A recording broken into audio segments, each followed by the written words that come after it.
এই বৃষ্টির দিনে বিরিয়ানি খেতে কিন্তু দারুণ লাগে। হাই, কেমন আছো সবাই? আশা করি সবাই ভালো আছো, আমিও খুব ভালো আছি। তো আজকে ব্রেকফাস্ট থেকে ভিডিওটি স্টার্ট করলাম। আর আজকে আমার মা বাড়িতে বিরিয়ানি বানাবে, তাই জন্য এখানে বিরিয়ানির চালটা আমি জলে ভিজিয়ে দিয়েছি।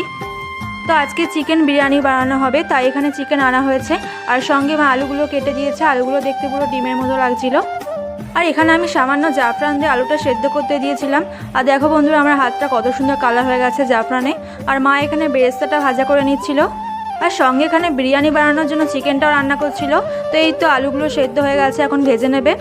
তো এই তো চিকেন আর ভাতটা রেডি হয়ে গেছে, এখন মা লেয়ারটা সেট করে নিচ্ছে। তো বন্ধুরা, যদি আমার ভিডিওটি ভালো লেগে থাকে অবশ্যই আমার চ্যানেলটি সাবস্ক্রাইব করে দেবেন আর একটা লাইক দিয়ে দেবেন।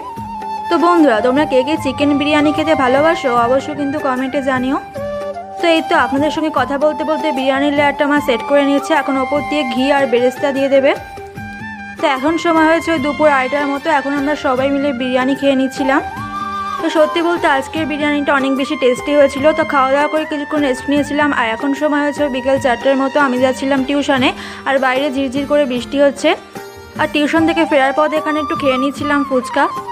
তো ফুচকা খাওয়া কমপ্লিট করে চলে গিয়েছিলাম বই খাতার দোকানে। আমার একটু প্রজেক্টের কিছু জিনিস কেনা ছিল, ওই জন্য চা বানিয়েছি। তো চাটা খেয়ে নিলাম। আর প্রজেক্টের প্র্যাকটিক্যাল পেজ আনা হয়েছে, প্র্যাকটিক্যাল বোর্ড, আর সঙ্গে মলার দেওয়ার জন্য একটা আর্ট পেপারও আনা হয়েছে।